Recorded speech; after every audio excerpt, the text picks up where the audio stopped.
munsi abantu ntabwo bari kubaza Imana iby'ibihe, ahubwo bari kubireba babirebesha amaso gusa, ndetse abakorera Imana n'abatayikorera ugasanga bose barareba ibintu kimwe.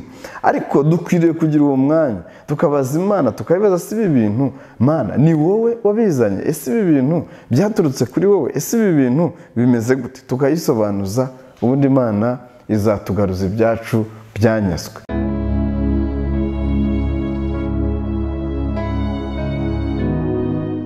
Turabaramukije inshuti bakunzi ba Irera Rehoboth TV.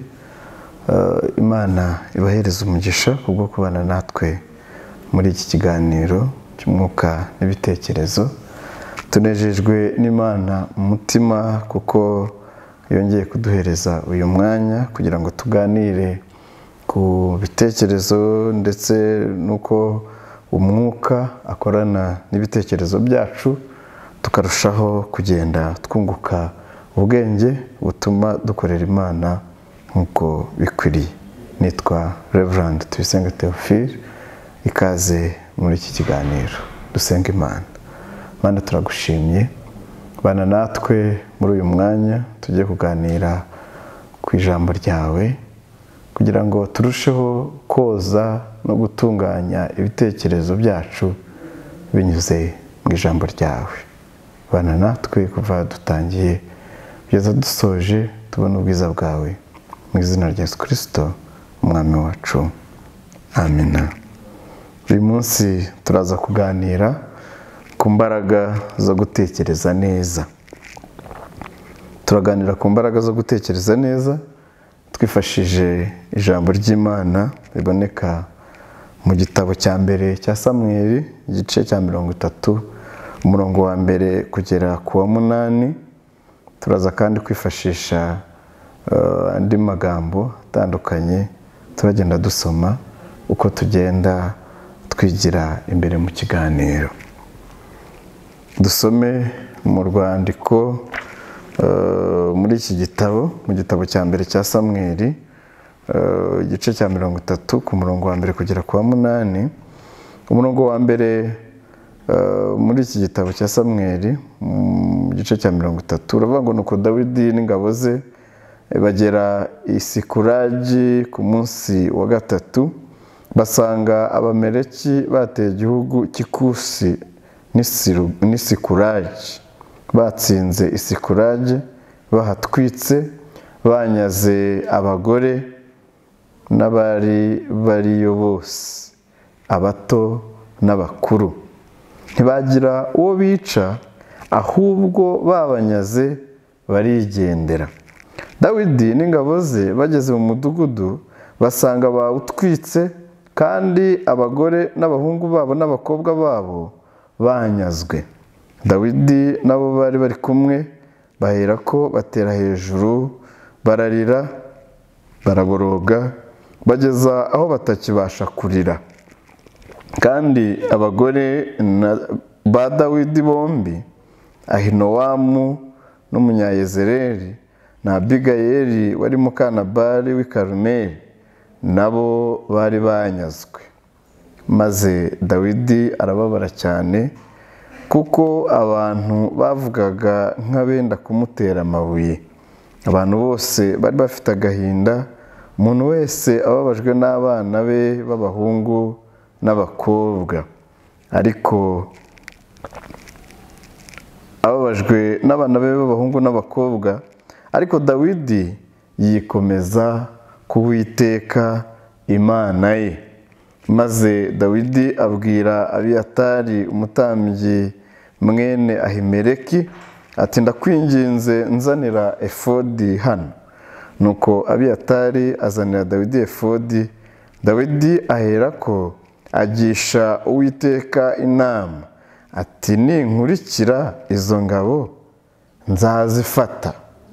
Mwakire kwizera ijambo ry'Imana. Iri jambo ry'Imana tumaze gusoma ririmo abantu batandukanye, ariko cyane cyane turaza kureba kuri uyu mugabo witwa Dawidi. Ni umugabo ukomeye cyane muri iki gice, kuko yari umwami icyo gihe wimitswe n'Imana, ariko muri uko kwimikwa n'Imana bigaragare ko Sawuli yari akiri ku ngoma. Muri uko kurwana arwanira ubwoko bw'Imana, biragaragaza ko Sawuli we yari yarafashe gahunda yo kwigemurira urupfu mu maboko y'Abafilisitiya.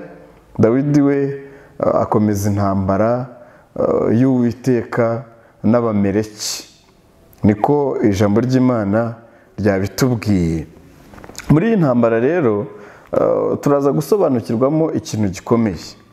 Turaza kumenya uyu Dawidi ni umuntu Imana yatoranije ari mutoya, imutoranya ari umuntu bundi utari wagakwiye gutoranywa ukurikije na bakuru be uko bari bahagaze mu gihagararo, uko bari bameze.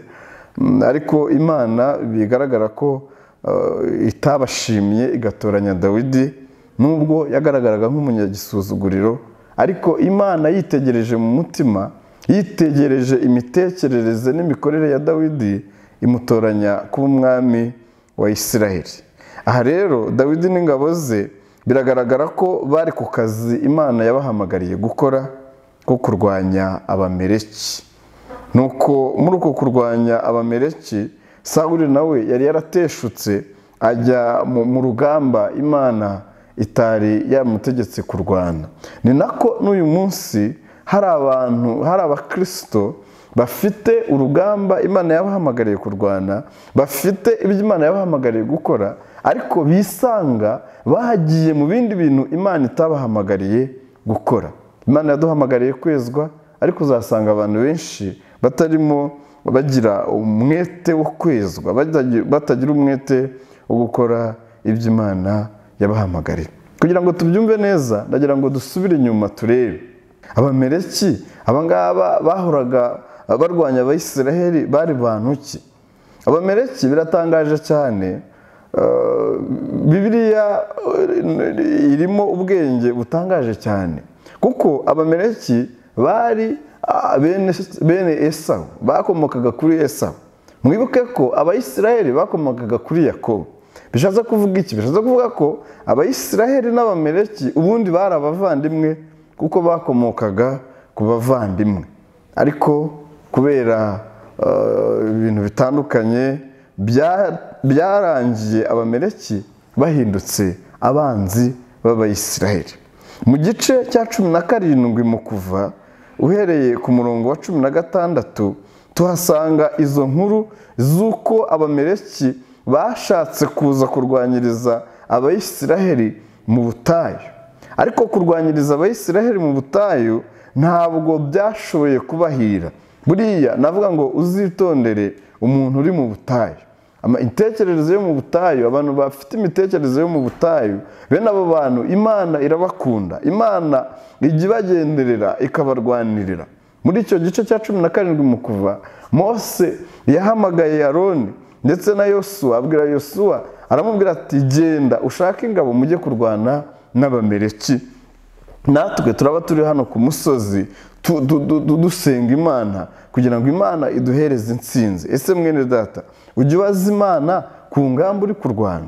Ese imitekerereze yawe ijya imurikirwa n'umwuka w'Imana mu byemezo byose ufata? Ujya ubitekerezaho, cyangwa imurikirwa n'ibindi bintu? Ariko Mose yitegereje abona urugamba rwe n'Abameleki ntazarushobora. Urugamba rw'abavandimwe ntabwo ari urugamba rurwanwa n'umubiri, ni urugamba rurwanwa n'umwuka w'Imana, ni urugamba rurwanwa no kwizera Imana ishobora byose.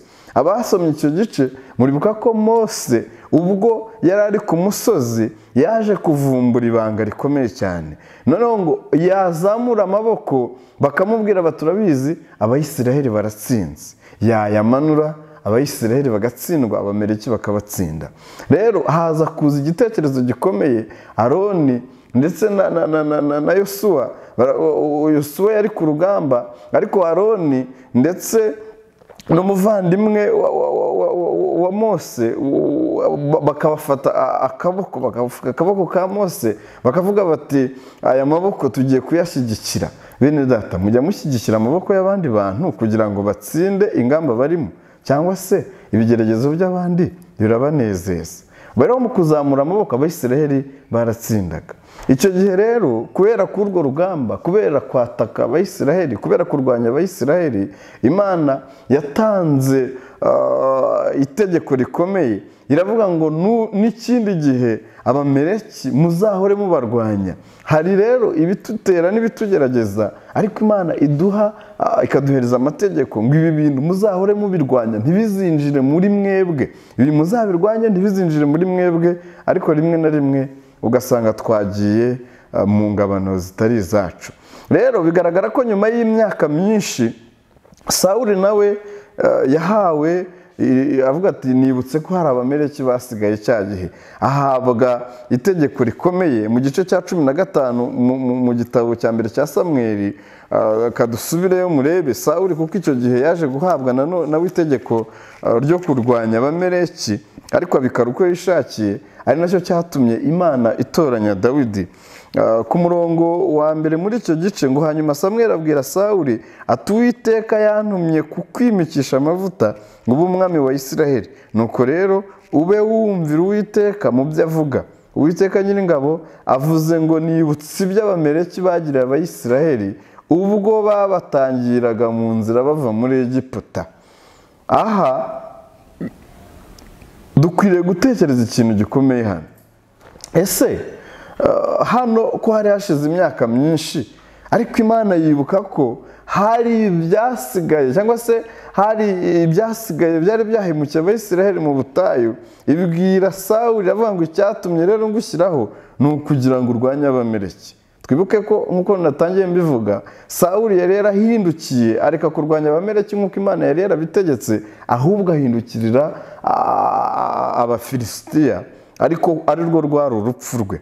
None rero Samweli kumubwira ngo none genda urwanye Abameleki ubarimbure rwose, n'ibyo bafite byose ntuzababarire, ahubwo uzica abagabo n'abagore n'abana b'impinja n'abonka, inka n'intama, ingamiya n'indogobe. Nuko Sawuli ahuruza ingabo azibarira Iterayimu. Hariho ingabo zigenza ibirenge 2,000 n'Abayuda inzovu. Bukeye Sawuli ajya ku mudugudu w'Abameleki yubikira mu gikombe cyabo.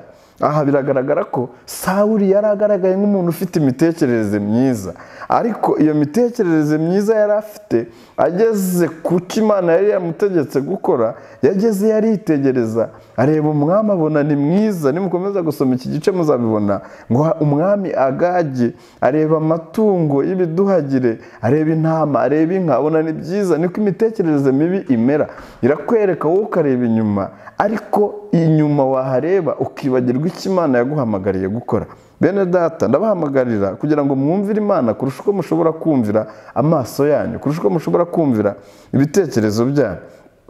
Sawuli yavuye ku rugamba yanyaze ibyo byose, ndetse n'umwami nawe Agagi nawe yamufasha, avuga ati umwami se akwiriye kugira. Ni nako abantu bafata ibyaha bimwe bakabigira inyamibwa, bagafata ibikorwa bimwe ubundi byagakwiye kuba ari ibyaha bakabigira inyamibwa, bakabishyira imbere, bakumva yuko Imana itazabibahanira.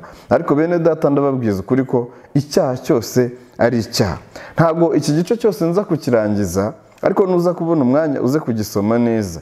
Aha Imana ibyo yabwiye Sawuli gukora si byo yakoze. Noneho muri uko kutabikora byatumye Imana yohereza Samweli, kandi iramubwira ngo genda undebere, hari ibyo numvishe nabonye byatumye ntanezererwa Sawuli. Ni ukuvuga ngo Sawuli yagize imitekerereze mibi. Dawidi we yagira imitekerereze myiza muri cya gice twasomye, kubera ko yiragije Imana. Muri uko kwiragiza Imana ayibaza icyo akwiriye gukora. Ariko Samweli icyo Imana yamubwiye, icyo Sawuli icyo Imana yamubwiye si cyo yaje gukora, ahubwo akora ibihuye n'uko yarimo atekereza. Rero Samweli abaza Sawuli, yaramaze ngo ariko se wakoze icyo Uwiteka yagutegetse? Arakimubaza. Samweli ati rwose Sawuli ati Abameleki nabamaze nabarangije nk'uko Uwiteka yantegetse. Samweli nk'umuntu uri mu mwuka w'Imana. Ahangaha niho ngira ngo muca umurongo. Iyo umuntu ari mu mwuka w'Imana abasha kumenya n'imitekerereze y'abantu. Samweli aramubaza ngo ariko se ayo majwi numva y'intama, ayo majwi numva y'ibyo ni ibiki? Niho Sawuli yamubwiye ngo rega ngo buriya ngo hari ibintu nabonye ngo umuntu ubundi bidakwiriye gupfa, ngo ahubwo nkabizana ngo tukabitambira Uwiteka. Abantu b'iyisi bazi ubwenge bakabitambira Uwiteka, kandi muri uko kubitambira Uwiteka, uwo Uwiteka ushaka gutambira niwe wasuzuguye. None se uratambira Uwiteka kandi wanamusuzuguye? Biragoye cyane. Nuko Samweli yitegereje hafi aho ngaho abona n'umwami Agagi, umwami w'Abameleki, yicaye mu ntebe kwa Sawuli. Ibyo ngira ngo yarabirebye nabyo bimutera umujinya. Nuza gusoma neza urasanga ko Samweli yahise abikora, yica Agagi. Sawuli nawe atabura umwenda wa Sawuli atabura umwenda wa Samweli kubera ko yaramuhemukiye, nyine niko yabyitaga. Ariko Samweli amubwira ngo ukuciye umwenda wanjye mo kabiri, ni nako n'Uwiteka agize gute agukuye ku ngoma. Sawuli rero ni urugero rw'umuntu wagize imitekerereze mibi. Imitekerereze mibi itumvira Imana yavuyemo kuva ku ngoma. Dawidi muri gice twasomye cya 30 agaragara nk'umuntu wagishije inama Imana. Ese aba bantu ko baduhemukiye mbakurikire nzabafata? Nuza gusoma neza uraza gusanga Imana yaramubwiye ngo bakurikire kandi uzabafata, ugaruze ibyawe uzabafata, ugaruze ibyanyazwe uzabafata ubigaruze. Ese ibyo Satani yatunyaze uyu munsi, ese dufite uwo mutima wo kubaza Imana ngo ariko si ibi bintu tubikurikire, si ibi bintu tubigenze gute? Mugire umutima wo kubaza Imana, mugire umutima wo gutekereza, ariko ibitekerezo byanyu bimurikirwe n'icyo Imana yavuze.